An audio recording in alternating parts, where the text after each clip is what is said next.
gente já está transmitindo.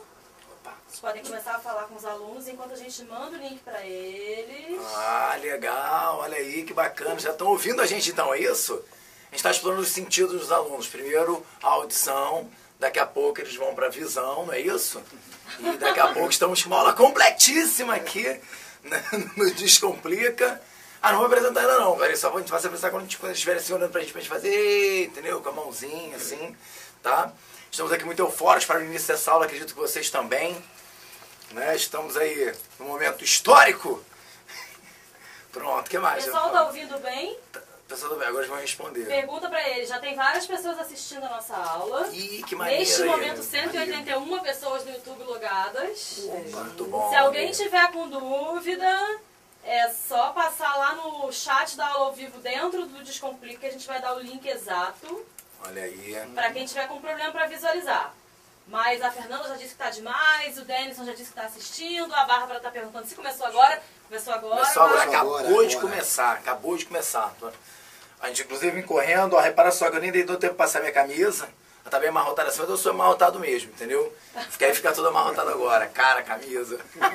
Vamos lá então, galera. Tudo bem, podemos começar? Posso apresentar aqui o nosso querido professor Dinaldo de Geografia.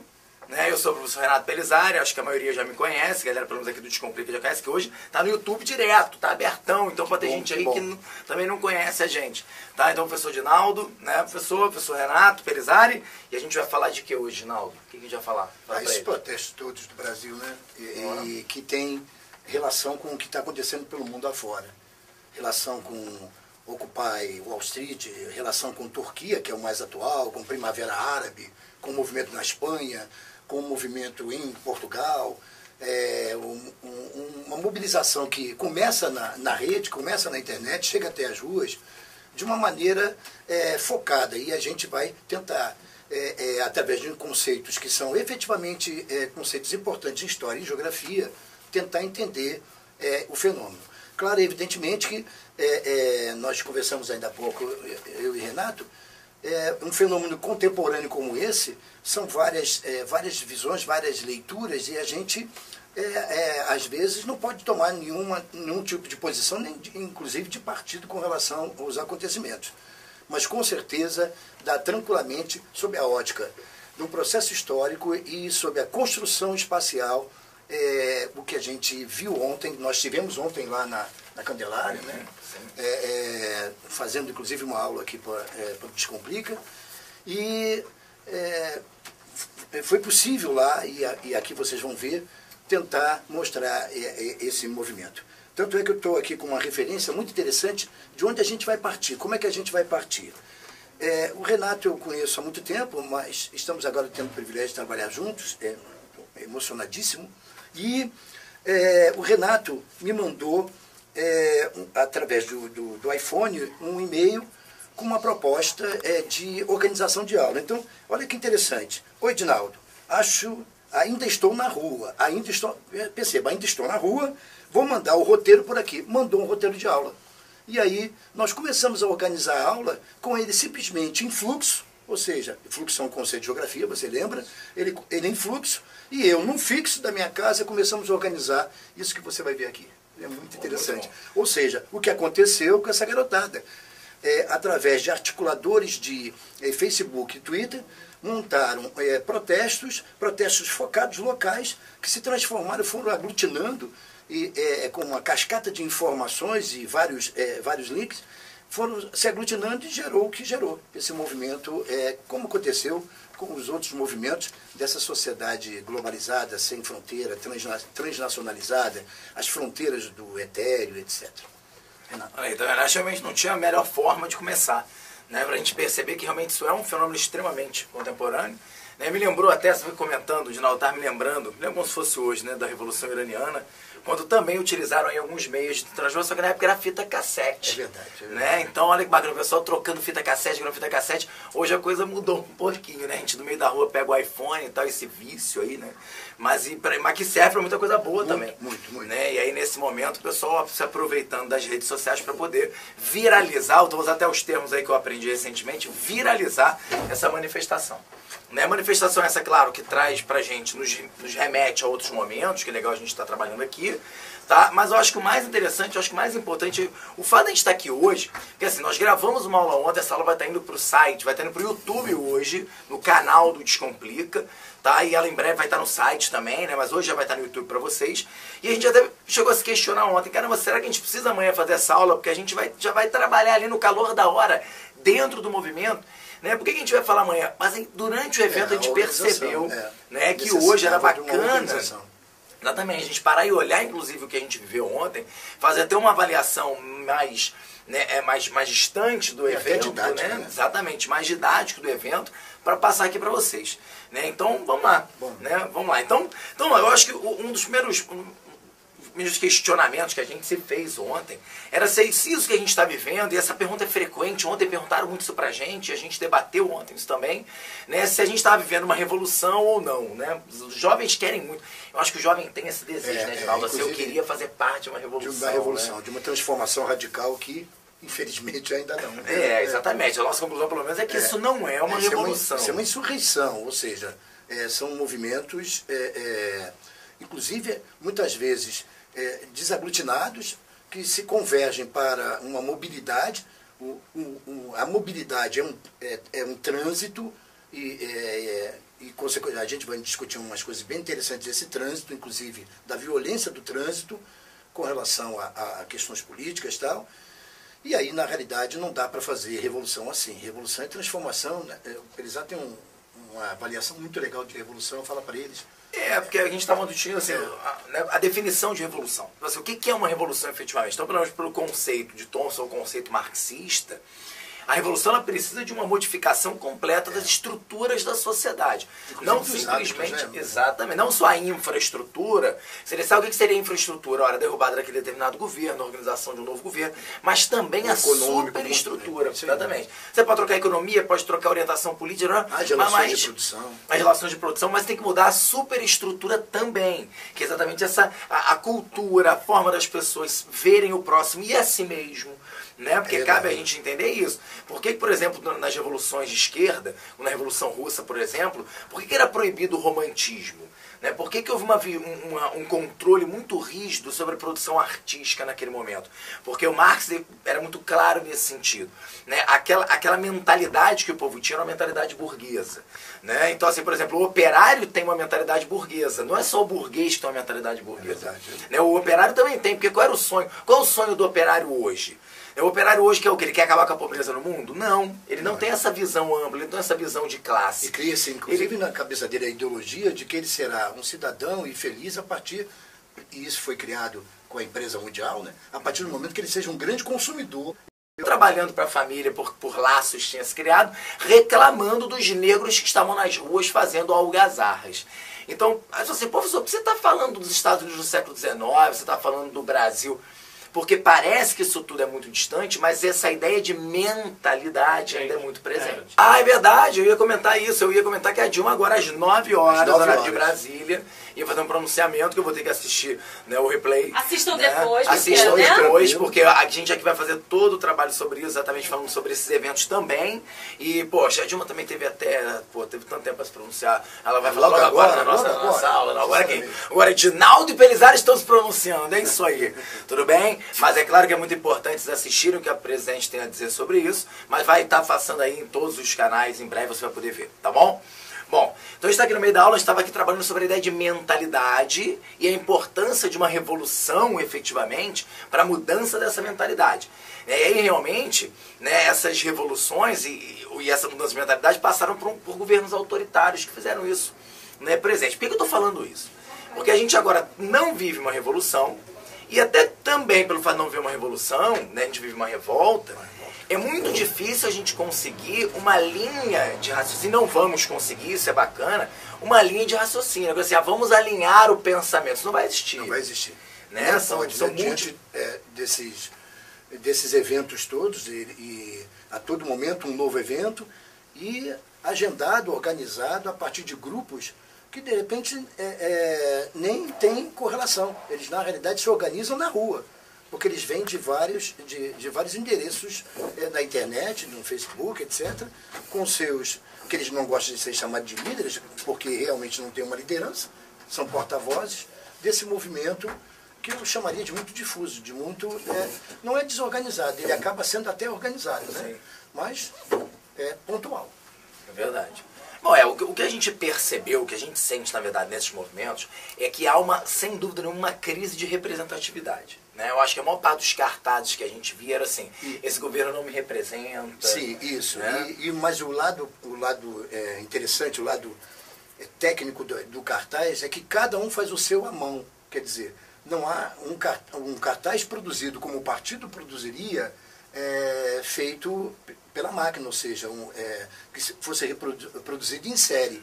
Na realidade, a criatividade, isso tem a ver, né? Na medida que você faz cartazes à mão, e eles são muito particulares, com reivindicações as maiores possíveis, né?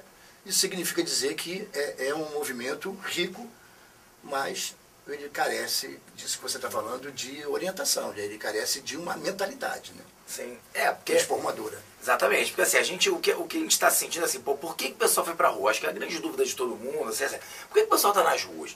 E eu vejo muita gente que não está nas ruas se questionando disso também. Por que o pessoal está na rua? Acho que nem eles sabem. A gente escuta até umas coisas bastante pejorativas, né, que a gente tem, que eu particularmente condeno, e a gente vai condenar, são as pessoas que não estão apoiando, mas além de não apoiar, elas questionam aqueles que estão apoiando. Né? E aí a gente vai falar também um pouco sobre isso. Mas a gente fica por que as pessoas estão ali? Porque elas não estão se sentindo representadas. E aí isso tem um problema, tem os dois lados de uma moeda. O lado de lá, dos políticos, que de fato não representam, e a gente pode discutir o porquê, mas também tem o lado de cá. Tem muita gente, né, um imenso grupo que está na rua reclamando de representatividade, mas eles têm uma boa parcela de culpa nesse processo. Com certeza. Né? Porque a gente não encara a política como a gente deveria encarar. Eu acho que esse não é o problema. Então, assim, há uma crise de representatividade? Há. A população não se enxerga representada por essas pessoas que estão aí? Não. Por N motivos? Sim. Eu acho que assim, corrupção, etc. Exatamente. Eu acho que a corrupção é um motivo? Mas eu vou levantar então uma outra questão aqui. Nem estava no nosso roteiro, mas é que você puxou também. Corrupção? O fato da gente vislumbrar políticos corruptos, isso nos dá a impressão que não nos representam. Mas eu vou chamar vocês para uma reflexão aí, na casa de vocês. Será que eles não nos representam? O quão corrupta é a nossa sociedade como um todo? Verdade. Né? O quanto cada um de nós não se corrompe diariamente? Será que você nunca, quando foi multado, chamou o guarda e tentou passar um papo nele? Né? Pô, não me multa não sei o quê. Será que você já jogou o seu carro em cima de uma calçada, né, e tentou negociar com o guarda? Até mesmo deu ali burlar uma lei seca. Já bebeu e né, entrou no seu Twitter para burlar a lei seca. Isso não é um tipo de corrupção? Com certeza. Né? Você já omitiu qualquer tipo de ganho no seu imposto de renda? Sonegação de imposto de renda é crime. Você, na teoria, está deixando de pagar os impostos que vão, inclusive, garantir tudo aquilo que as pessoas estão pedindo nas ruas. Então, assim, é claro que eu não estou aqui com isso agora querendo apontar o dedo para você, não. Eu estou levando, e eu também fiz essa reflexão comigo mesmo, né? Porque nós temos muito momentos de corrupção, né? Exatamente. Só que a questão é que eles nos representam. Agora, essa representatividade não aconteceu por acaso. Houve voto, houve eleição. Então, e aí essa é outra questão que a gente vai colocar. Então, primeiro isso. Primeiro, acho que essa reflexão. Será que eles não nos representam mesmo? Ou será que eles fazem num nível muito maior o que muitos de nós fazemos em níveis menores e que a gente não julga importante? Né? E aí o que o Ginaldo está colocando, existe um voto, alguém colocou esse pessoal lá. E quem colocou? Nós. Não, mas eu não votei neles. Não faz mal. Mas se você não se mobilizou... Tem uma estatística que grande parte dos votos nulos ou ausentes foi de 20% da população era jovem. Esse jovem agora está cobrando justamente a falta de uma representatividade. Exatamente. Quer dizer, o jovem que reclama muitas vezes de ter que votar, o voto obrigatório, então isso é um debate. Tudo bem, se o voto deveria ser obrigatório ou não, tudo bem. Mas na verdade eu sinto aí, muita gente que, se fizer um sol forte num domingo de eleição, o cara, se pudesse, deixava de votar para ir para a praia. Isso é complicado.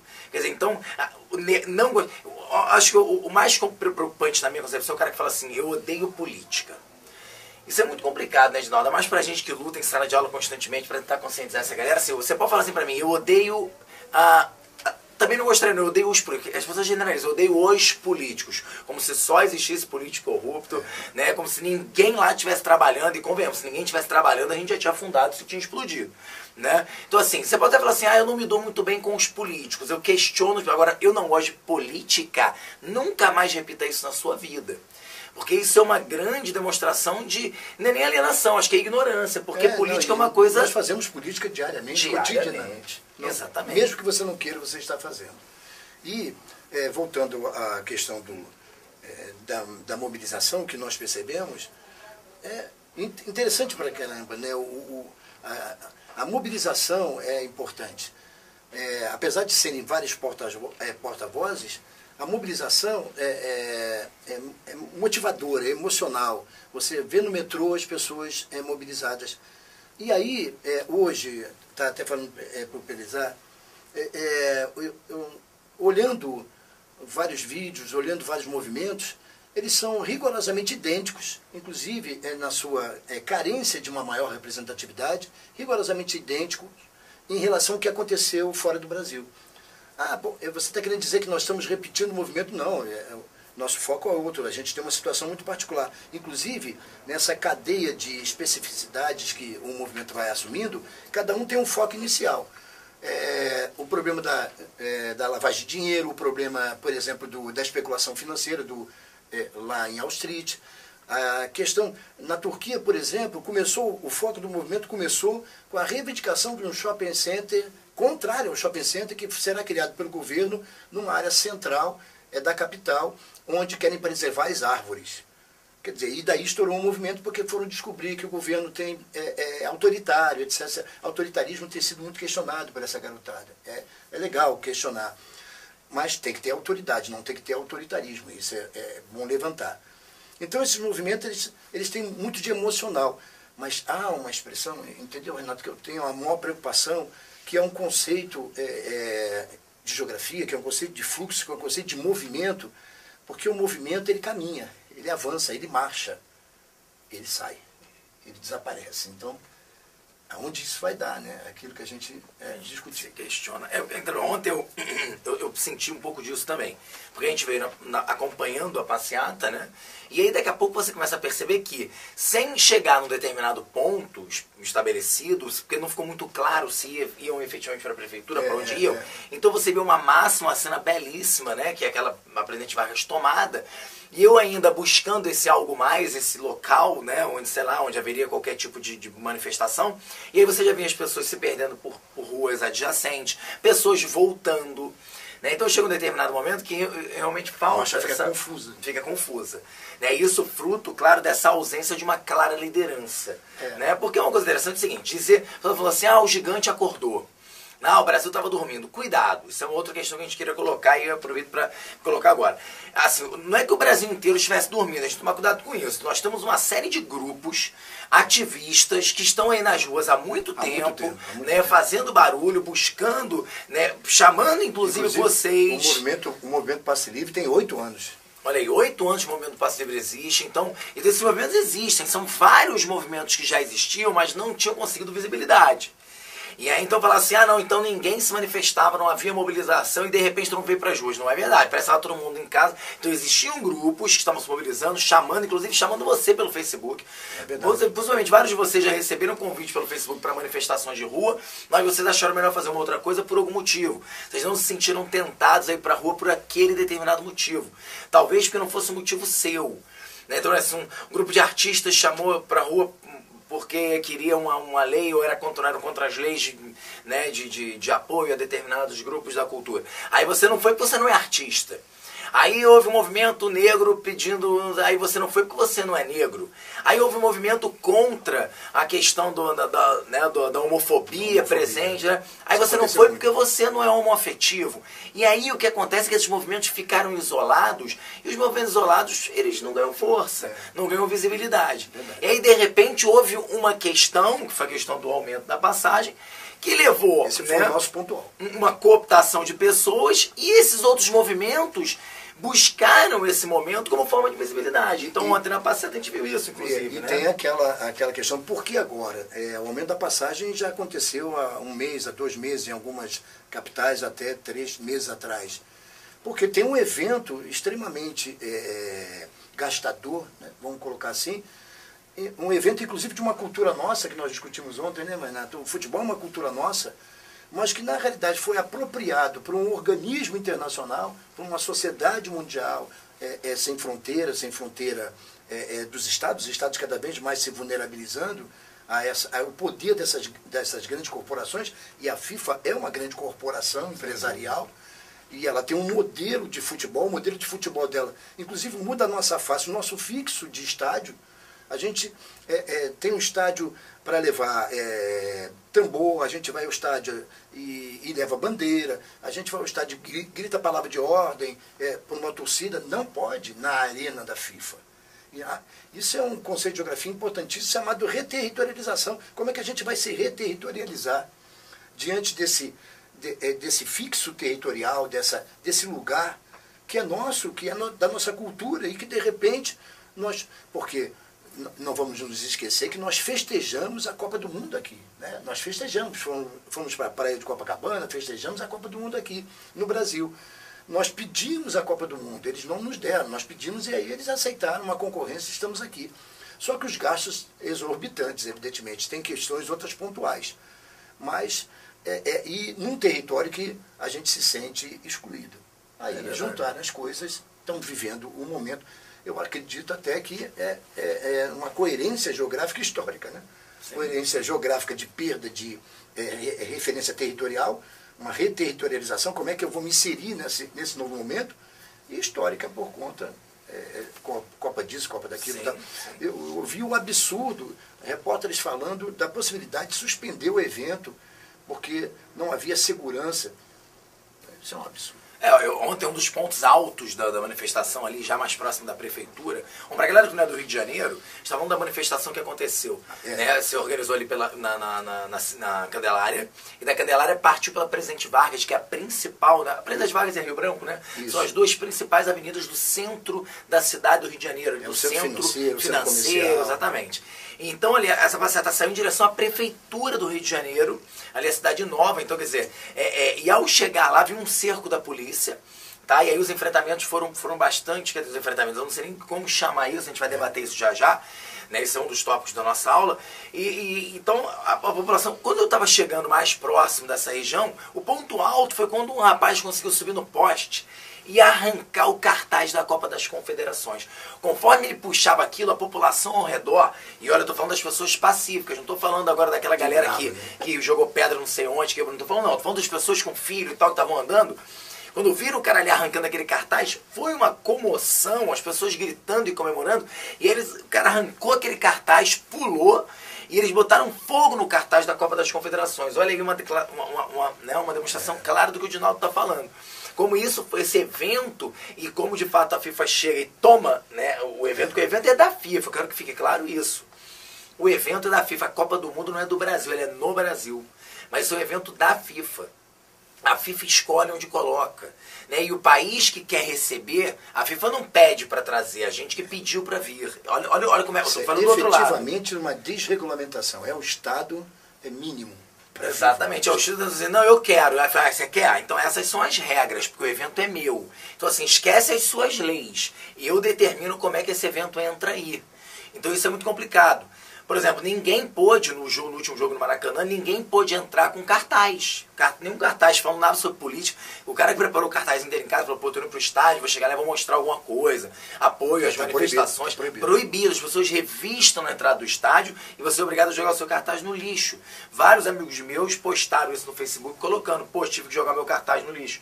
Porque não pode entrar. Então, quer dizer, como não pode? Como é que o estádio, o local de reunião das pessoas, não pode? Então, esse não pode, essa coisa disso, não pode isso, não pode aquilo. É um espaço meu, um espaço de construção. Eu estou ali com as minhas digitais, é a minha história, eu estou ali. De repente, apropriaram, mas de maneira legal, foi negociado. Né? Exato, esse é o problema. Então, o Estado falou, venha. né? E aí hoje eu ouvi muita gente falando sobre isso, o Blatter, né, já falou que, olha, se continuar assim a gente tira a Copa do Mundo do Brasil. E aí, claramente, os políticos agora também estão desesperados, assim, então a FIFA que devolva os 33 bilhões de reais que foram investidos até agora, pelo menos foram os números que eu ouvi hoje, né? 33 bilhões foram investidos. E por quê? Claro, porque, e aí, acho que vale também a gente fazer uma ressalva. O pessoal fala assim, poxa, a Copa do Mundo, não tem que ter Copa do Mundo, não tem que ter Olimpíada. Isso é um debate. Isso é um debate. Porque não é assim, a radicalização é assim. Exatamente, não é assim, caramba, não pode ter nenhum tipo de evento, não pode, não é assim. O Rio de Janeiro, principalmente, o Carioca, que é uma cidade que hoje, né, eu não sei até que isso é um conceito geográfico, mas não é mais uma megalópole, né, ou sofre um processo de diminuição desse processo, né, desse conceito. Se São Paulo sim uma megalópole, o Rio de Janeiro perdeu muito depois do fechamento da Bolsa de Valores e tal, a gente vem sofrendo isso. E o Rio de Janeiro é uma cidade que vive muito do turismo também. E a gente também depende, né, de que os serviços melhorem, né? Nós temos uma série de carências que eventos nesse modelo, desse feitio, desse porte, atraem investimentos sim, investimentos privados inclusive, né? E isso pode gerar algum fruto, alguma... Até porque qualquer gentrificação, que é qualquer enobrecimento de área com investimentos, significa que ele tem um preço e ele é segregador, não tem saída. O espaço da geografia no sistema em que a gente vive é um espaço que tem preço. Né? Você tem que pagar por ele. Então, não chamaria de complicado, mas são elementos que você vai somando e você vai entendendo essas reivindicações. Eu pediria só um espaço para você, Renato, para lembrar para toda essa garotada que provavelmente aqueles que estudam com a gente, aqueles que estudam com seus profissionais, o seu professor, com certeza, ele falou sobre um dos elementos pontuais do que você chama hoje de sociedade global. O principal elemento pontual é uma revolução técnica, uma revolução tec-científica informacional, como Milton Santos falava, que através de rede vai encurtando distâncias, favorecendo negócios das empresas que são chamadas de mundiais e provocando com isso, querendo com isso levar um discurso de progresso, que é isso que a gente está falando com a Copa, e desenvolvimentismos, às custas, evidentemente, do sacrifício do Estado, sob o ponto de vista de gastos públicos. Ou seja, o Estado tem que deixar de gastar para poder favorecer nesse espaço, onde impostos serão privilegiados, serão retirados até para essas empresas, favorecendo com isso, evidentemente, uma perda, como a gente está falando, com uma perda de identificação territorial. Não tem saída. Ou seja, isso está acontecendo no mundo inteiro. Se você, volta a falar, se você, nesse momento, você olhar o pontual de cada reivindicação, elas são diferentes, porque cada país tem o seu problema local. Agora, no todo, é contra o Estado, ou seja, a falta de representação, não acreditar no Estado, alguns não querem partido. A gente discutiu como uma democracia pode ficar sem partido. Foi o que você viu ontem, né, na manifestação, que você falava para a gente. Pra caramba. A questão, pessoal, assim, isso é outra coisa que eu quero aproveitar o canal aqui de comunicação para fazer um apelo mesmo. Porque assim, não existe essa ideia assim, não pode levar bandeira de partido, não pode levar camisa de partido. A gente teve manifestantes batendo em manifestantes que estavam com as suas representações partidárias. Gente, na boa, é uma ignorância achar que você faz política sem partido. A Constituição brasileira, nossa organização, nosso Código Eleitoral, nossa organização política, ela tem como célula o partido. É porque nós aqui no Brasil, nós temos historicamente uma questão personalista. A nossa história é personalista. Nós temos uma democracia que engatinha, né? Porque nós tivemos aí um grande momento na nossa história que foi organizada por um cara chamado Getúlio Vargas, e ficou para a história, você estudou no colégio, que Getúlio Vargas, a era Vargas gerou um processo de modificação, não estou negando aqui, óbvio que isso aconteceu, e aí ficou para você que foi Getúlio Vargas. Você sabe do Getúlio... Todo brasileiro conhece Getúlio Vargas, mas nem todo brasileiro conhece o PTB, que era o Partido Vargas na época. Né? Aí depois vem um outro sujeito chamado Juscelino Kubitschek. Né? E aí Juscelino Kubitschek, o outro, e aí Juscelino Kubitschek, 50 anos em 5, o Brasil crescendo, não sei o quê. Então todo mundo conhece Juscelino Kubitschek, mas poucos conhecem o PSD, que era o partido do qual ele fazia parte, que ele precisou para fazer, né, os acordos políticos. Os acordos políticos. Tá? Claro, Vargas é um outro contexto, porque no Estado Novo era uma ditadura, beleza. Aí depois você veio com uma forte, veio o Jânio Quadros, outro cara também que fez, todo mundo ouviu falar de Jânio Quadros, né, porque era um cara altamente carismático, tal. Aí veio uma ditadura militar, 21 anos, né? E aí nós voltamos para a democracia, acordamos na democracia numa visão de política extremamente personalista. É verdade. Quem sabe aí o partido do último vereador que você votou? Vamos lá, pensa aí. Você não sabe que você votou em alguém que, né, no irmão, do primo, do tio, do cunhado, do pipoqueiro da esquina, que o cara, teu irmão, pediu pra tu votar. Que infelizmente fez clientelismo, né? Te prometeu alguma coisa. Prometeu alguma coisa? Não, o cara te ama um negócio, que a gente dá pipoca de graça. Então, quer dizer, não é porque a nossa política ficou muito apartidária mesmo. Você vota em pessoas, você vota em nomes. Você mal sabe que os 2 primeiros dígitos daquele número que você votou representam um partido. E que se você votar só naqueles 2 primeiros dígitos, você está dando teu voto para todos os candidatos daquele partido. Quem aí que está assistindo essa aula já votou em um partido apenas? Eu já votei em partido, né? Eu cheguei lá e votei no meu partido, porque assim, pra mim pouco importava qual daqui eu não tinha uma relação direta, não conhecia o trabalho de nenhum, e eu sabia que qualquer um daquele partido, por quê? Me representaria por quê? Porque eu estou alinhado com a ideologia do partido. Então a nossa política é partidária. Então tudo bem, você não tem um partido, eu acho que você está errado, você não está inserido politicamente na estrutura do teu país. Mas você não tem, legal, você quis ir pra rua, bacana, falar mal, falar o que você sabe o que você não quer, você não sabe muito bem o que você quer.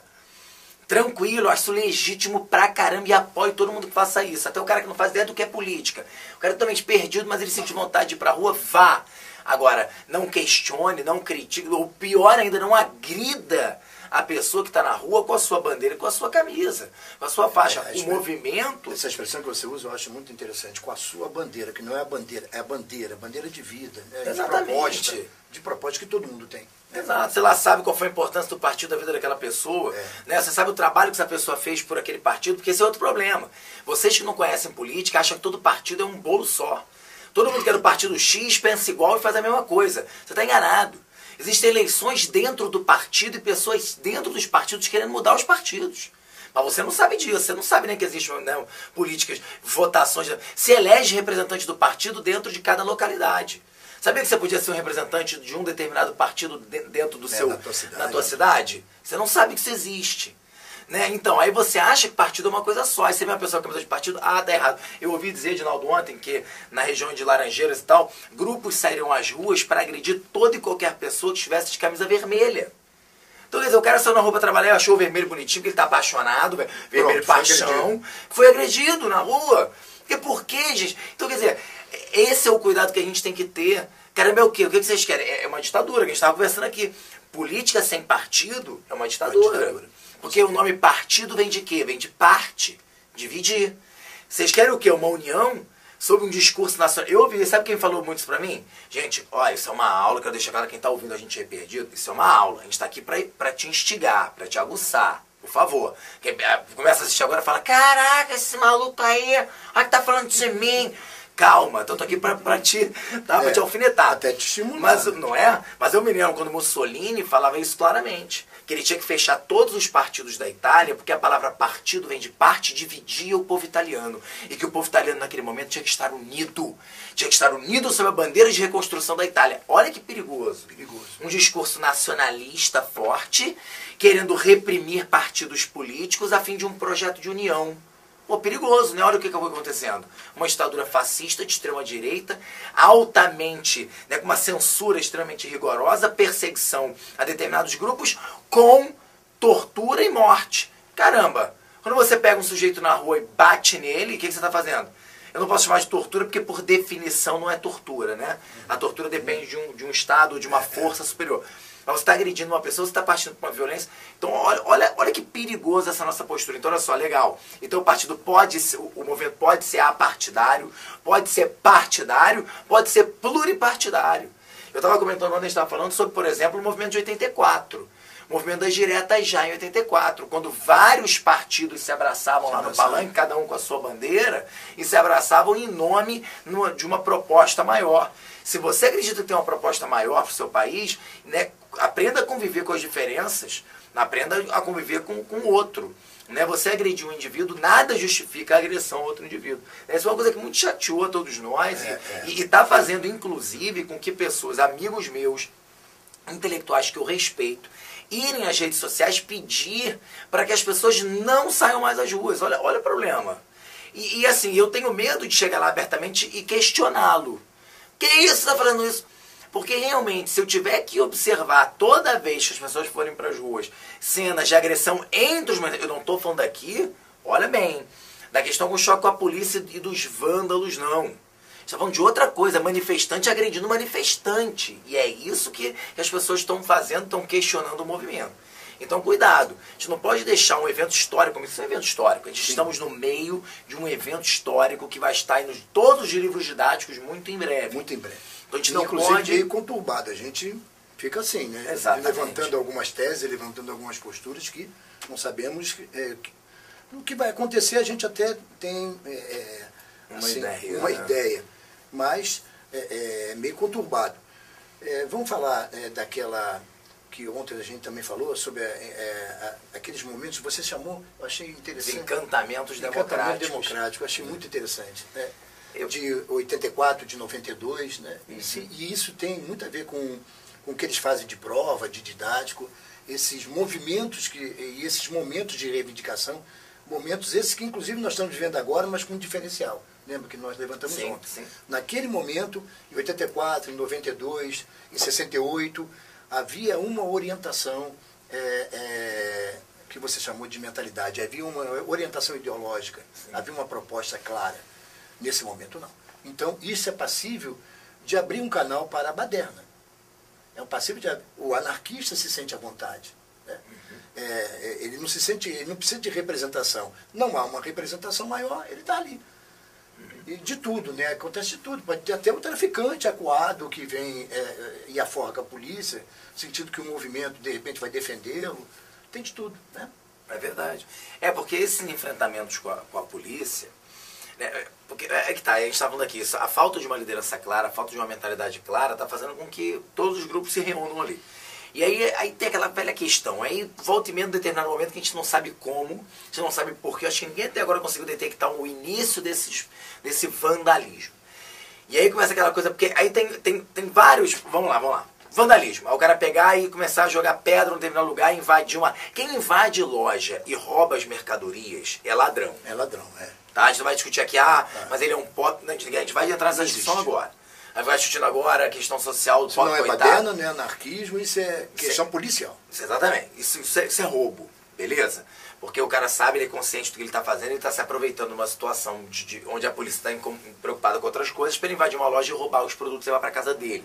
Tirar benefício daquilo, proveito próprio daquilo. Então, isso aí está fora de cogitação. Ninguém aqui está apoiando isso. Ninguém, acredito eu, que ninguém está apoiando isso. Vai ter um maior radical que fala, não, realmente eu acho que tem que ser isso mesmo, tem que começar a destruir todas as organizações e instituições. Quer dizer, aí é Bakunin, né? Vamos destruir tudo, vamos quebrar tudo, vamos por um viés assim, vamos desconstruir geral, destruindo tudo, começar do zero, complicado, melhor esperar uma nova era geológica, né? Então, que para uns está chegando, né? Eu acho que é por aí. Com certeza, então, inclusive com mudanças climáticas. Exatamente, vai inundar tudo e tal, vai ficar lá, né, o pessoal da Era do Gelo, lá, os bichinhos, né? Ô, Beni! Né, o cara com Cid lá e tal. Então, quer dizer, galera, a gente tem que tomar cuidado com isso. Assim, isso aí não é nem vandalismo, isso é roubo, tá?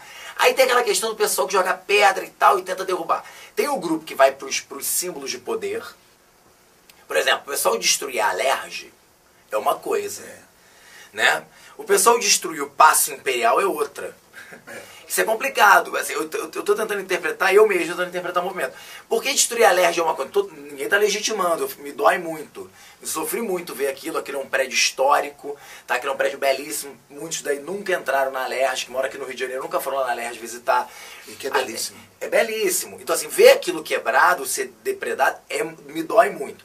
Mas eu entendo, dentro da lógica daquela revolta, que crise de representatividade, o cara procura... Não é nem pelo fixo, não é nem pelo prédio, é pelo que o prédio representa. Exatamente. O cara vai lá e é a Câmara dos Deputados do Estado do Rio de Janeiro. Ele nem tem, às vezes, infelizmente, a informação cultural da importância da edificação, como aconteceu com o Paço Imperial. Dói ver o Paço Imperial pichado, porque não tem a consciência da edificação. Dói ver uma arquitetura de Niemeyer em Brasília sendo queimada com propostas de invasão, quebrar vidros, porque não entende que aquilo fora a representatividade, ali tem uma história de construção, tem um momento de construção, tem uma cultura, tem um envolvimento. A arquitetura é isso, né? É a construção temporal daquele fixo, daquele território, infelizmente. Exatamente. Mas aí a gente fica triste. Mas eu até entendi. O pessoal, foi lá, crise de representatividade, o cara acha que todo político ali dentro é corrupto, ele vai lá e quebra a Alerj, que é o lugar onde eles se organizam, onde eles votam, onde tem as plenárias. Tudo bem, né? Continuo achando vandalismo. Mas eu entendi dentro daquela lógica de revolta popular. O cara tá ali, tá bom. Agora, o cara que quebra e depreda qualquer outra coisa, o cara que derruba um poste, um cara que derruba... Quer dizer, ele não tem... O dinheiro para consertar aquilo ali vai sair do bolso dele. Né? Então você está onerando mais uma vez a população. Isso é muito complicado. Tá? Então, só para deixar claro aqui que a gente não apoia esse tipo de vandalismo e temos dificuldade em entender o objetivo. Agora, eu acho, Ginaldo, que tem uma outra questão, que é a questão da polícia. Isso eu acho que é até mais complicado. Eu acho que é um debate mais, né? Porque assim, eu coloquei aqui no meu roteirinho, pensei ali, né? A ação da polícia em relação aos manifestantes. Eu não sei, eu tenho dificuldade. Assim, a polícia chega então para contornar isso daí e prender os arruaceiros. Eu não vi até agora, de fato, a prisão desses vândalos. O que eu tenho presenciado, e aí de fato presenciado, visto, ninguém está me contando, tá? Porque tem a questão da mídia também, que a gente, não sei se a gente vai ter tempo de discutir hoje. O que a mídia conta para você que está em casa. Que tem muita gente que está batendo boca pela rua, porque só está pegando informação que tem pela mídia. Aí é complicado. Mas está mostrando ao vivo, mas eu mostro ao vivo aquilo que eu quero mostrar. Exatamente. Né? E com os comentários que eu quero fazer. Com certeza. Então, assim, cuidado. Você tem que ir pra rua. Então, o que eu tenho visto, quem eu mais vejo sendo reprimido, e meus amigos pelo Facebook comentam também o que eles viveram, é repressão a pessoas que estavam pacificamente organizados para fazer uma manifestação. Então, assim, quem foi que atacou primeiro? Essa é a grande dúvida. Será que a polícia não está se aproveitando desses eventos de vandalismo para fazer uma repressão que já estava pensada? Será que ontem, com essa mobilização toda organizada, a polícia saiu, né, lá dos seus quartéis? Com que objetivo? Eles saíram para vamos proteger ou vamos esperar o primeiro momento para a gente poder... Por que eu estou falando isso? Quando eu estava chegando na minha casa, andando, não tinha nada acontecendo ao meu redor, já estava lá no Estácio, depois da prefeitura, que foi um foco complicado. Nem te contei isso, Ginaldo. Eu estou chegando em casa e andando assim na rua tranquilão, sozinho, não tinha ninguém, quer dizer, tinha um pessoal comigo, mas estava meio distante nesse momento. A gente estava andando pelo meio da rua mesmo, então como vinham os carros, a gente se alinhou, assim, né, fila indiana, assim, andando. Um policial chegou de moto, saltou com aquela arma de bala de borracha e apontou pra minha cara, assim, a 3 metros de distância de mim, apontou pra minha cara e falou assim: sai daqui, vambora andando, seu bando de arruaceiro. Uma arma de bala de borracha apontada pra minha cara. Eu tenho um filho de 6 anos, eu sou professor, né, eu sou um cidadão respeitado, eu pago os meus impostos, eu estava andando na rua, fora de um foco, ali não era foco de manifestação, não tinha conflito nenhum, não tinha ninguém botando fogo em nada, ninguém quebrando nada. O cara saltou da moto com aquela arma e sentiu a vontade de apontar pra minha cara. Quer dizer, se eu falo pra ele o que eu pensei naquela hora, eu não estava aqui agora dando aula, né? Ou então eu estava assim de costas, né? Gente, eu não vou olhar vocês, vocês vão ficar meio enojados com a cena do meu rosto deformado pela bala de borracha que eu tomei ontem no meio do focinho. Então, quer dizer, e aí, olha, gente, eu sou um cara pacifista ao extremo. Eu sempre falo com meus alunos, né, o meu grande ídolo é o Gandhi, não é o Che Guevara, embora também tenha, né, uma boa relação com o Che, né, a gente, fizemos aí, eu participei ali num tempo na guerrilha, me lembro como se fosse hoje, mas o Gandhi é minha grande referência. E assim, eu gosto de olhar o lado do policial, eu tenho amigos que são policiais, mas em alguns momentos eu tenho dificuldade, né, porque há uma ótica diferente ali dentro. E, caramba, essa questão do conflito e parece que a vontade deles de reprimir o movimento é que me incomoda. Né? Só levando em consideração, e serve como elemento pontual, todos os movimentos fora do Brasil, eles cresceram, foram muito restritos. O de Wall Street, ele tinha inicialmente 50 pessoas, que depois acamparam e virou um movimento de 300. Na Argentina, a mesma coisa. Uma pequena mobilização de panelaço de 10 mil pessoas. No último já tinham 700 mil contra a Cristina. E eles cresceram, pode ver, na Turquia a mesma coisa, um movimento estudantil, estudantes, ambientalistas reivindicando pelas árvores. E cresceu por conta da violência. Porque é uma resposta, né? Uma resposta. Eu também acho. O movimento no Rio de Janeiro cresceu por conta da violência. Dessa violência, porque houve um movimento pacífico no Maracanã.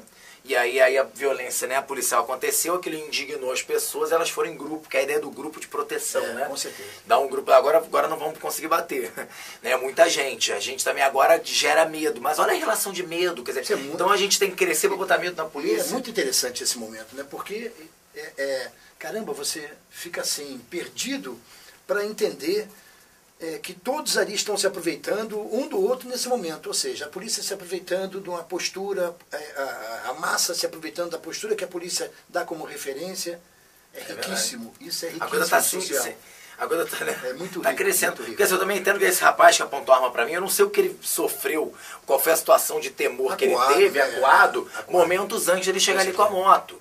Então, tudo bem, eu entendo que ele é um ser humano, mas para mim ali ele não é um ser humano, ele é um braço do Estado, ele está representando o Estado. Então, tem que manter a ordem. Exatamente, eu o vi como o Estado falando aquilo para mim. E isso é complicado, mas eu entendo, se for pensar como ser humano, eu entendo que a coisa é complicada para todo mundo. Às vezes alguém tentou jogar uma pedra nele, ou acertou, né? Então esse enfrentamento é perigoso. Tem um amigo que escreveu no Facebook uma coisa que aí me colocou para pensar também. Ele falou assim, pô, vocês estão horrorizados com essa agressão da polícia, as pessoas, né? Com a questão em Santa Teresa, com a questão na universidade, lá no IFIX. Isso é o que acontece, colocações dele, eu não vou dar nomes aqui e tal, mas eu tô falando que as pessoas estão botando no Facebook, já que isso é um movimento também do Facebook, eu posso colocar essas citações. Vocês estão horrorizados com isso? Isso é o que acontece todos os dias quando a polícia entra numa favela, numa comunidade carente, para buscar traficante. Porque para buscar o traficante, que seria o vândalo da favela, ele sai botando o dedo na cara de morador, né, prende morador, revista morador, né, joga gás lacrimogêneo, joga bala de verdade, nem de borracha. Morre muito inocente nessas trocas. O morador comum da favela fica no meio da troca de tiro entre o traficante e o policial. E aí ele chamou a atenção para isso. Isso acontece todo dia. Vocês estão horrorizados porque está acontecendo no meio da rua e está acontecendo com você. Mas isso acontece todo dia. Porque quando a classe média está atingida nisso, né, todo mundo fica, é que nem quando você só enxerga a violência quando roubam teu relógio. Aí você fica horrorizado. Cara, o Rio de Janeiro tá muito violento. Levaram meu relógio hoje, acredita? Você só enxergou a violência quando levaram teu relógio. Você não tinha como todo dia acontece ato de violência, mas você não vê. Então isso é um ponto a se pensar. Isso é uma questão, né, a se pensar. Qual é a ação dessa polícia? Mas também tem outra questão. Essa polícia está seguindo ordens. Quem é que está dando essas ordens? Quem é que está monitorando essa polícia? Né? Então são muitos pontos de interrogação que estão por trás desses eventos. Isso enriquece. Não é nem um debate, essa conversa. E a conversa é entre vocês enriquecerão com certeza esse tipo de reflexão. Né? Exatamente. Dinaldo, tem outra coisa que estão me perguntando muito? Vários alunos me procuram no Facebook e perguntam assim, professor, é verdade que a gente está sob o risco de um golpe de Estado? Cara, toda hora alguém me pergunta isso. Teve um aluno até que postou, né? Que postou uma coisa que saiu no G1 no dia 6 do 6, agora, recentemente, né? Há uns 15 dias atrás, falando que foi regulamentada como é que seria na ausência, né, na morte ou na saída, né, na renúncia do presidente e do vice-presidente, como seria essa sucessão. E aí foi votado recentemente para regulamentar isso, na verdade, porque não estava claro na Constituição. Né, e aí estavam querendo, votaram isso, que aí vai ser até nos próximos 48 dias, tem que se votar e vai ser uma eleição indireta, caso não já tenha se passado 2 anos de governo. Resumindo, o aluno leu aquilo no G1 e pensou, caramba, o pessoal está nas ruas, né, repressão a esses movimentos, caramba, algumas pessoas fazendo palavras de ordem contra os governantes, e aí o menino está perguntando para mim, caramba, vai ter golpe, vai ser golpe de Estado? Bom, né, eu confesso que eu não vislumbro isso. Não, também não. Né? Também não. Eu acho que eu não quero Acho que não é mais o momento, né? Eu acho que assim, como compararam muito a questão compararam muito essa questão da marcha dos 100 mil de 68, né, com esse movimento, pelo menos o movimento de segunda-feira, né, aqui no centro do Rio de Janeiro. Falaram assim, a passeata dos 100 mil, minha referência à passeata de 100 mil de 68. E lá sim a gente vivia uma ditadura, e ali a gente viveu logo depois, né, da passeata, meses depois da passeata, a gente viveu um enrijecimento violentíssimo, que foi o AI-5. Né? Então acho que as pessoas estão com essa cabeça, caramba, lá a passeata e a manifestação, porque de fato, só agora historicamente falando, realmente esses movimentos que aconteceram ali no ano de 68 contra aquela ditadura, né, como chamou ele o Gaspari no seu livro, a ditadura envergonhada do Castelo Branco e do início do governo Costa e Silva, ali realmente acho que a passeata dos 100 mil, o movimento artístico musical, né, aqueles festivais da canção, né, a própria ação do Márcio Moreira Alves, né, o discurso do Márcio Moreira Alves no Congresso, falando mal da ditadura, falando que o Brasil não viveu a ditadura. Essa instigada, quando o povo foi lá e cutucou, o governo veio e fez o quê? Aumentou o seu poder e criou uma estrutura mais repressora a partir do ato institucional número 5.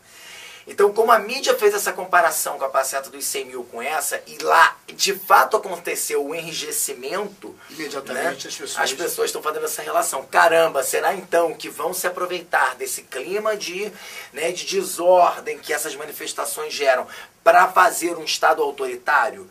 Gente, claro que a gente não tem bola de cristal, a gente não pode dizer que sim, mas não é isso. Eu acho que a nossa democracia vem amadurecendo. E economicamente não é o momento. Exatamente. O momento não é de fortalecimento do Estado, muito pelo contrário. Isso é muito bom. O Dinaldo, é por isso que é bom ter um cara desse lado. O Dinaldo lembrou uma coisa aqui vital. É um momento de fragilidade do Estado em suas instituições, mais, principalmente economicamente, né? Eu diria, mais enrijecidas, que são os programas sociais, etc. Isso não vale para a empresa mundial que domina os espaços produtivos do mundo. Ou seja, na realidade, a grande rede, afora essa grande rede importante que nós vivemos, que levou ao movimento, a grande rede mesmo, que a gente não pode esquecer que estamos vivendo, é a rede produtiva da empresa mundial, com os estados vulneráveis aos seus interesses. Então, não dá para fazer ditadura e fechar o Estado, o poder do Estado. Nós ficaríamos acéfalos de economia, nós não teríamos produção. Até a nossa produção mais primária depende fundamentalmente da empresa mundial. E hoje a gente tem também a ideia do mercado, da desconfiança ou confiança do mercado, né? Isso é muito importante. Certeza. A gente, foi genial. Ele é genial, o Dinaldo é genial, né? E aí, porque assim, eu nem ia tocar nesse assunto, aí você veio na ferida. Se a gente for pegar a década de 60, a gente está vivendo um momento histórico de Guerra Fria, onde o grande provedor do desenvolvimento do mundo ocidental era os Estados Unidos da América, e uma doutrina Monroe... Desde a Conferência de Bretton Woods, né? Exatamente. Aí você tem em 59, né, 59, 61, a Revolução Cubana, né, a Revolução Nacionalista em 59 e o viés socialista em 61, gerando o pavor da expansão do comunismo, e os norte-americanos apoiando escancaradamente a partir da doutrina Mann, né, escancaradamente as ditaduras latino-americanas. Então, naquele momento, ter uma ditadura significava um ganho economicamente. Assegurava uma conquista econômica. E agora, uma ditadura, ao contrário, gera instabilidade, gera desconfiança lá fora, né, afasta a própria FIFA. Cabe lembrar, a gente está falando aqui mal da FIFA. Né, esse tipo de reflexão que a garota teve contigo no Facebook, é porque, evidentemente, existem políticos que sonham com isso, né? Pode até sonhar com isso, né? Mas eles não teriam nenhum respaldo. Não teriam. O pessoal estava me falando aqui que veicularam fotos do Figueiredo no Facebook. Mas aí é uma minoria, acredito eu, né? Embora eu ainda escute isso, me doa muito, né? Ontem um taxista, estava andando de táxi ontem, e o taxista falou para mim, olha, meu filho, na época da repressão, isso aí não acontecia, não. Então, quer dizer, há um saudosismo, né, por parte de algumas pessoas, de aquela falsa sensação de estabilidade e segurança que a ditadura representava, né? Mas, isso é perigoso sempre, mas hoje eu acho que é uma minoria, eu acho que a nossa democracia ela é mais sólida do que a gente imagina. Claro, ela tem os seus problemas, óbvio, a gente fala democracia, de uma forma geral, porque a gente sabe que a pobreza é um dificultador para essa democracia, né? A gente sabe que ainda temos as amarras do coronelismo, né? do clientelismo, isso tudo falseia a ideia de democracia, mas acho que pensar numa radicalização de um governo autoritário, acho muito difícil. Ainda mais, né? Ainda mais eu acho que nesse momento que as coisas se avolumam de tal forma, né? Mas o que me preocupa é isso, sim. A violência, por exemplo, policial, me amedronta em que sentido? As pessoas agora estão com medo de ir pra rua, né? Minha mãe, por exemplo, já tá, meu filho, vê lá, e você vai nessas manifestações, meu Deus do céu. Né? Aí eu fico, não, mãe, ontem, por exemplo, eu tive que mentir pra minha mãe. Não, mentir não, deixa eu explicar, gente. Mentir é feio. É feio. Eu omiti onde era a aula, porque a gente ia gravar a aula no meio da manifestação. E aí a minha minha mãe são muito próximas, né? A família é muito pequena, então e aí minha tia me ligou, eu tava no metrô indo lá pra Candelária. E aí minha tia me perguntou, meu filho, você tá indo pra onde, hein? Aí eu falei, tia, eu tô indo gravar uma aula. Aí joguei, mas é aí pertinho de casa? Não, tia, eu tive que aumentar um pouquinho. Não, tia, na verdade é lá na Zona Sul ali. Aí joguei. Por quê? Porque o medo dela, coitada, se eu falo, não, eu vou gravar uma aula, minha mãe e minha tia, no meio da manifestação, pronto. Ah, meu filho não vai tentar me demover da ideia, não faz isso. Você é muito rico pra gente, você é precioso pra gente. Então, assim, querendo prezar pela sua segurança, pelo amor que tem, né? Até que minha mãe dizia uma coisa, não, porque mais vale um covarde vivo que um herói morto. Embora eu particularmente não tenha essa crença muito clara, mas pelo fato de ter um filho dentro de casa, claro, eu tenho que prezar pela minha integridade, não só por mim, mas pelo meu filho. É um medo que se tem, óbvio, mas a gente não pode deixar que esse medo, né, tome conta dessa relação. Né? Então, não sei, a gente está chegando no final do nosso tempo, Dinaldo. Mas esses debates são, né, a gente anota uma opção de coisa, mas a gente não vai... Claro, gente, isso é agora, está acontecendo hoje. Eu até quero ressaltar que a gente pode aqui estar fazendo algumas, no calor do momento, fazendo algumas colocações que mais à frente não se concretizem, né, mas porque a gente está aqui... A gente possa até fazer uma revisão dessas colocações. Sem dúvida. A gente está no calor, a gente está no olho do furacão. Né, no calor do momento. A gente está falando muito mais uma coisa empírica, né, muito mais do que a gente está vendo do que de fato é. Porque a gente não tem como saber o que é, porque a gente está falando muito plural esse movimento. Né, ontem aquela moça, a gente foi entrevistado ontem, ficamos famosos, tá? Fomos entrevistados ontem.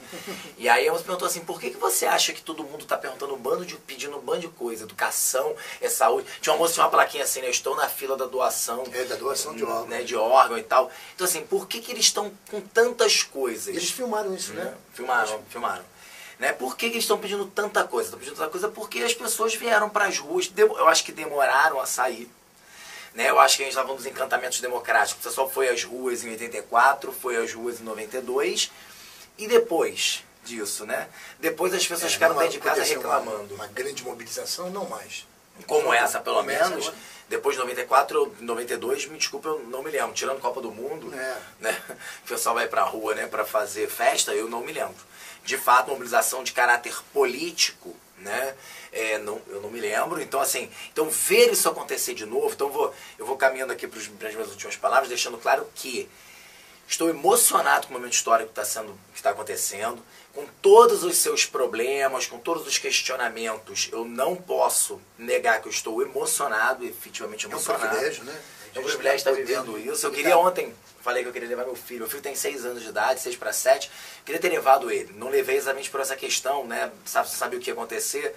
E que bom que eu não levei, porque na volta para casa tive que enfrentar gás lacrimogêneo, bomba de efeito moral, gás de pimenta, sei lá o que mais, né? Mas queria ter levado para que ele pudesse falar lá na frente, né? Pô, meu pai me levou naquela manifestação que, estatisticamente, parece que tinha, já falam hoje em 1 milhão e 400 mil pessoas no centro do Rio de Janeiro. Quer dizer, legal falar isso, né? Então, assim, eu quero deixar claro que, independente do que vai acontecer, do que está acontecendo, eu estou emocionado. Fico feliz de estar participando, né? Fundamos até um movimento, né? Os amigos fizemos a camisa Filho Teu Não Foge à Luta, jogamos no Facebook, que é uma ideia mesmo de abrir um espaço para debate, para as pessoas falarem, postarem seus vídeos, posta lá, né? O que você quer, o que você espera, a gente quer ouvir, a gente quer debater. Como professores nós temos, acho que não é nem essa vontade, a gente tem essa obrigação. De aprender. Né? De aprender, de ser um canal, né? A gente manda, a gente recebe, e isso é muito bacana, tá? Então é isso aí. Então se você está se sentindo, né, mal com alguma coisa, está chateado, acha que está sendo, né, precisa abrir a boca e falar, fale. né? Participe de alguma forma, seja pelo Facebook, seja da varanda da tua casa, né? Apagando, acendendo a luz quando passarem na tua rua, ou indo pra rua. O que eu acho que o maior grito que a gente ouviu foi esse, né? Foi. Vem pra rua, né? Vem pra rua, vem pra rua, vem pra rua. As pessoas querem ir pra rua e querem se sentir representadas. As pessoas querem se sentir cidadãs. Quero me sentir um cidadão. Então como é que eu vou sentir um cidadão hoje? Vai ser indo pra rua. Então, faça. Né? Bom, e eu disse que ao Renato, que me convidou, que eu estou aqui com ele, emocionadíssimo nesse momento, e eu disse que teria um presente para ele a respeito de uma informação que eu vendo televisão hoje, pegando alguns dados pontuais na televisão, me veio. Intelectuais da USP ficaram hoje o dia inteiro reunidos. Foram 12 intelectuais da Universidade de São Paulo, considerada a mais importante universidade da América Latina, para tomar partido e decisão do que está acontecendo. E esses intelectuais, acho que viram nossa aula. Porque eles chegaram à fantástica conclusão, Renato, de que são 5 pontos. A importância das redes sociais, parabéns. As instituições políticas, parabéns. As carências das instituições, o foco, ou seja, não tem um único objetivo. Caramba! Não tem líderes, puxa, não é exclusivo do Brasil. Caramba! Os intelectuais da USP. Então nós dois, hoje, conseguimos pensar como os 12 intelectuais da USP durante o dia inteiro. Parabéns, Ronaldo, cara!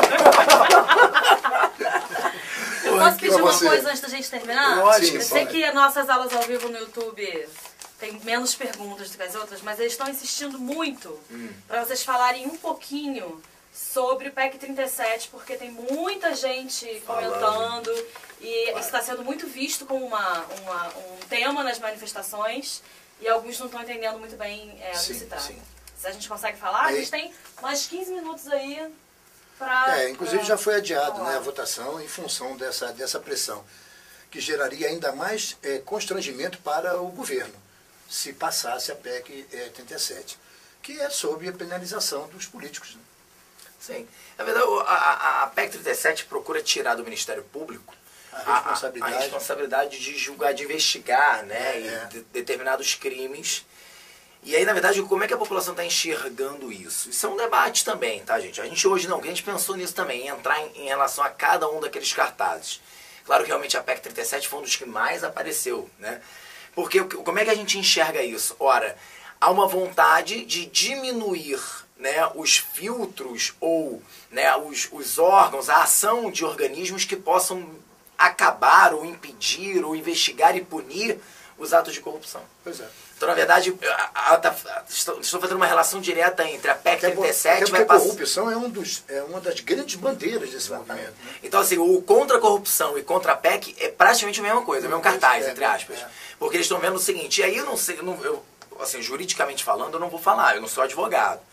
Então, assim, eu tenho que ter muito cuidado na hora que for colocar aqui as coisas. Mas a leitura é essa. Pelo fato da PEC propor, PEC 37, retirar o Ministério Público de determinadas investigações, sei lá, estão querendo facilitar a vida daqueles que promovem a corrupção. Porque é menos uma instituição ali naquele momento, é menos um órgão a fazer o julgamento. Então, ficaria cabendo apenas a Polícia Federal ou a Polícia Civil, no caso do Distrito Federal. Essa é a PEC, essa é a proposta da PEC. E aí está gerando uma revolta muito grande. Tipo assim, então eles querem fazer corrupção e não querem que seja, então querem que o Ministério Público não possa investigar. Essa é a ideia. Tá? Então, assim, por isso essa pressão. Então, e hoje eles suspenderam. E aí está falando de um debate, não tem que adiar, tem que tirar isso da pauta de votação. Tirar da pauta. Realmente, eu acho que isso, eu estava comentando isso ontem, eu acho que isso vai acabar acontecendo, pelo menos momentaneamente. Acho que tirar da pauta, acho que não, que seria um passo muito grande. Mas acho que vai ficar assim, não vamos votar agora não. E isso vai ficar lá, vai ficar lá, vai ficar lá. Porque isso está acontecendo. Que as manifestações estão gerando um pouco de medo, estão. Sim, porque é uma pressão popular, claro. Muito é. Porque, então vamos lá, legal que eu não tinha falado isso. A ideia de representatividade pode ser essa também. Porque o cara não se sente representado, ele vai às ruas. Eu estava ontem fazendo esse comentário. Isso me lembra da Revolução Francesa, quando as pessoas foram para as ruas, já que a Clarice agora está aqui, eu falando com ela também, né, Clara? As pessoas foram para as ruas. Existia uma marcha de donas de casa, olha aí, durante a Revolução Francesa. para pressionar Luís XVI a assinar os decretos. Porque assim, existe uma Assembleia Constituinte, que era uma coisa revolucionária para a época, né? Porque era um Estado absolutista. Então, se formou uma Assembleia Nacional Constituinte que ia votando leis. Gente, o que é votar? Um grupo de representantes do Estado criando leis. E o rei, que ainda era um rei considerado legítimo naquele momento da Revolução, na primeira fase, na chamada monarquia constitucional, ele tem que assinar. Ele, então, ainda fazendo parte, tinha que assinar. E algumas leis ele não queria assinar e tal. E aí as mulheres foram para as ruas para pressionar o rei a assinar aqueles decretos. Então, olha que coisa interessante. Então, o rei, muito pressionado, foi e assinou. Assim como as poaçades, as mulheres que trabalhavam no mercado de peixe, pegaram os seus facões e foram lá para o Palácio de Versalhes exigir que a família real fosse para Paris. Porque a família real estava todo mundo lá, Paris estava em convulsão, é mais ou menos isso, o centro do Rio de Janeiro em convulsão, e o Luís XVI estava com a sua família na sua casa de campo. E eles acharam aquilo absurdo. E agora é engraçado fazendo essa comparação, né? Não é uma revolução, vai deixar claro que a gente não vive hoje uma revolução. A Revolução Francesa, alguns até questionam, né? Se ou não. E elas, com os seus facões, pegaram os soldados que impediram a entrada delas no Palácio de Versalhes e cortaram a cabeça deles, e, né, empalaram as cabeças e saíram entrando no palácio com as cabeças. Então, olha aí, a violência, né, clara num ato revolucionário. E aí invadiram, elas queriam pegar, sabe quem, né? Mulher, imagina, as mulheres invadiram o Palácio de Versalhes, queriam pegar quem? Luís XVI? Claro que não, Maria Antonieta. Porque mulher quer matar mulher. Ela tava assim, eu quero uma cabeça, eu quero um braço, eu quero uma perna. Invadiram o quarto dela, ela fugiu por uma portinha, né, que tinha no fundo da sala, do quarto, ela foi pro quarto do Luís XVI, que a protegeu. Elas invadiram, aí como ela não tava ali, elas irritadas ficaram fintando os facões na cama dela, assim, né, mas eu quero dizer com isso, é a ideia de busca de pressão, busca de legitimidade. Então a população tá na rua, assim, e eu acho que isso vai ficar de muito proveitoso, muito legítimo. Agora, o momento que o prefeito for assinar alguma coisa, ele vai pensar duas vezes, espero eu. Tipo assim, caraca, se eu assino isso aqui, e a galera já tá falando que é contra, joga um projeto de lei. Aí a galera começa a ver no Facebook, não. Cara, por se eu canetar e assinar, a galera vai pra rua de novo. E ninguém quer. Instabilidade política ninguém quer. Instabilidade política é ruim para a economia, instabilidade política é ruim para a eleição, ainda mais aí, né? Está ano que vem, ano de eleição, ninguém vai querer povo na rua falando mal de ninguém, então acho que isso vai pesar. E isso eu acho que é importante, isso é legítimo, né? Acho que pesa. Então, a galera, então, só voltando aí ao fio da meada, a PEC 37 é isso, uma questão, eles enxergam a PEC como ideia de, assim, vamos facilitar a corrupção. Né? Que já é uma bandeira de luta contra, né? Uma das maiores, né? Acho que a maior bandeira foi isso, contra a corrupção. A gente viu muita coisa, né? Acho que pra quem for assim, agora você que vai terminar aí e vai acessar o YouTube. Nossa, o né? bicho tá quase no ar. Ele tá carregando com um vídeo de quanto tempo? Meia horinha, ele é um vídeo de quase uma hora vídeo inteiro. de quase uma hora, ele vai entrar no site amanhã, ele vai ser gratuito no site. Daqui a pouco tá no YouTube. Você já contou pra eles da sua experiência com gás lacrimogêneo, spray de pimenta? Sério mesmo. Você vai aparecer com os olhos vermelhos? Eu apareci, essa cena pegou? Foi, tá no ar. Conta pra eles que você Pô, gente, porque deixa eu explicar, eu moro, ó, aqui é a Presidente Vargas, aqui é a prefeitura. Aí nós nos separamos, eu saí. Nós também, né? A equipe foi embora e o Belisário continuou. Belisário é um guerrilheiro. Um guerrilheiro junto com a Bruna. Beijo, Bruna. Manda um beijo pra Bruna, que a Bruna tava com a gente. O Jean também. Mas foi uma coisa como Anne de Bois, tá? É a Bruna Rafaela, nossa amiga, né, trabalha aqui com a gente. Nossa operadora de câmera, que passou perrengue ontem também. Tadinha, ela se perdeu um pouco e resolveu ficar com quem? Comigo. Tadinha, né? E aí a gente foi, porque o que acontece? Tem a Presidente Vargas e a prefeitura, onde foi o maior foco de problemas naquele momento ali, e eu moro atrás. Então eu tinha que chegar em casa. E eu, como bom guerrilheiro, não desistia. E eu fui, caramba, pra quê? No meio do caminho começa a estourar bomba do meu lado, gás lacrimogêneo, incendiaram um carro. Eu até levei pra casa. Eu mostrei, né? Mostrei as cápsulas, né, do gás, porque o gás lacrimogêneo é uma arma. Nosso vídeo tem o carro da SBT sendo incendiado. O carro da SBT, a gente... De um ângulo exclusivo, inclusive. Exclusivo por quê? Porque é nosso, a gente que filmou. Com celular. Caramba, e é legal, olha que legal, né? Desculpa, gente, é porque a emoção está o calor. Eu primeiro passei no lugar onde eu tava contra os policiais e os caras jogando bomba em cima de mim. Aí eu dei a volta e cheguei atrás desses mesmos policiais jogaram bomba em mim pra filmar o carro. Mas como eu não tava ali no enfrentamento, eles nem, né, não ligaram, mas eu cheguei de um lado, aí eu vi agora as pedras, eu quase tomei, ou seja, quase que eu apanhei dos dois lados. Eu ia ter uma pedra dos manifestantes, é um herói. Bomba do outro lado. Eu tava ali. É o mártir da revolução. Que era eu. Eu era ali um homem em busca de informações. Entendeu? Eu tava ali vivendo aquele momento, não é verdade? E cai tensa. E aí meus olhos, aí você vai ver ali que eu tô com os olhos vermelhos, que o galacrimogêneo realmente ele é muito vermelho. São as chamadas armas, isso é uma coisa bacana, são as chamadas armas não letais ou menos letais. O pessoal já tá chamando de armas menos letais, né? Porque tem um caso de uma senhora hoje que os médicos dizem, ela se assustou e teve uma parada cardíaca e morreu. Foi. Com a ação da polícia.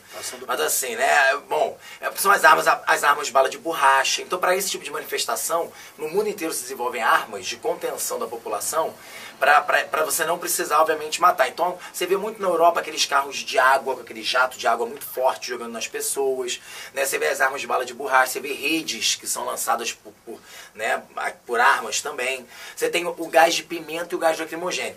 Que aquilo pega na tua cara, no teu rosto. Estava até comentando hoje aqui que surgiram as espinhas no meu rosto, no meu pescoço, que deve ser um efeito qualquer de alergia pelo gás. Também. Na Bruna, na Anne de Bois também. Na Bruna. Porque aquilo gruda na tua cara, teus olhos, você não consegue enxergar nada, porque o seu olho fica lacrimejando, né? E aí, caramba, aquilo aí você não enxerga. Então você, pra andar, você tem dificuldade. E aí me deram o paninho, né? A Anne de Bois tinha o pano com vinagre, mas depois que tu já tá todo inalado daquele negócio, não adianta muito não. Você passa assim embaixo do olho e tal, aí você fica, obrigado o quê, né? Não sei. E aí a gente foi, e felizmente eu consegui chegar em casa, tá tudo bem, eu estou aqui hoje, né? O Oda, o nosso querido professor Oda, me ligou hoje. Renato, tô sabendo aí que você, teve momentos complicados, você quer desmarcar a aula de hoje?